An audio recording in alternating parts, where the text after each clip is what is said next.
Question number 2, Willow Jean Prime.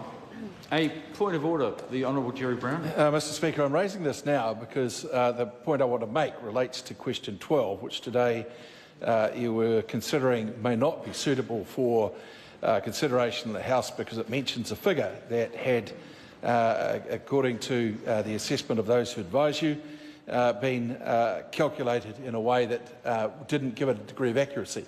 I'd ask you to consider all of the answers the Prime Minister gave today and to ask the question whether or not those met the same test you're applying to us.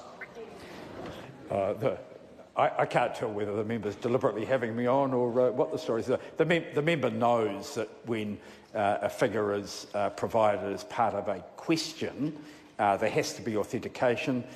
We worked through authentication to a point where there was a figure which I found acceptable, and make it clear that that was my decision.